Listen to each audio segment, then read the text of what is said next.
Hi, ladies, it's Life Coach E, and it's Thursday, which means it's Thriving Thursday. If you are new to my page, know that I encourage you to thrive in your singleness. And I don't mean singleness just in terms of relationship status. To be single means that you are whole, you are unique, and you lack nothing. That means that everything that you have is everything that you need to be the best version of yourself. And so every Thursday, I give some type of tip or advice on how you can thrive in your singleness. And today I want to talk about expectations and managing your expectations, and in two ways in particular.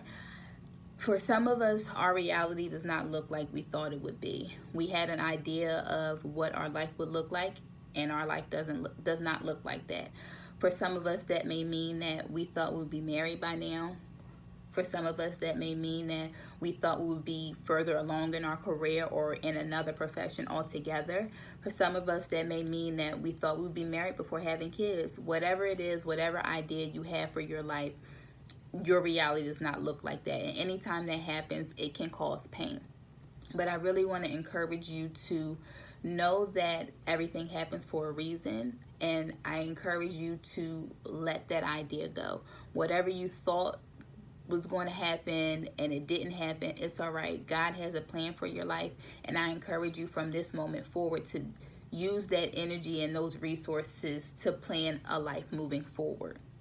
And the second thing is that expectations can cause pain in terms of when you set expectations for other people and they don't live up to those expectations and you're disappointed and you're hurt. A lot of times when we set expectations for people, we set them based on our point of view, but you cannot expect you from people. Nobody is going to respond the way that you respond. Nobody is going to treat you the way that you would have treated them.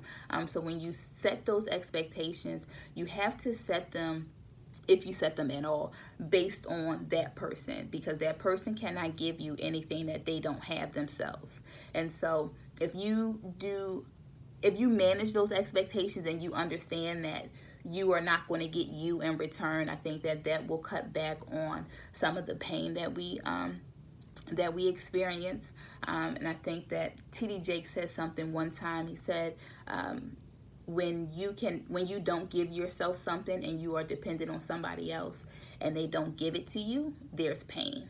And so I encourage you to make sure that whatever it is you expected from that person, that you are able to give to yourself. If you are expecting them to love you, make sure that you love yourself first. If you are expecting them to provide for you financially, make sure that you are financially stable yourself. Whatever it is that you expected, if you thought they were going to be, it's something as simple as being a good friend. Make sure you are a good friend to yourself first. And I think that would cut back, or that would help you in terms of being disappointed in people and managing those expectations. And so I encourage you, whatever you thought your life would look like, if it does not look like it, let it go, forgive yourself, and make a plan moving forward. And I encourage you to manage your expectations of other people based on the other person's point of view. And always remember that regardless of your relationship status, you are single, you are whole, you are unique, and you lack nothing. So thrive in your singleness.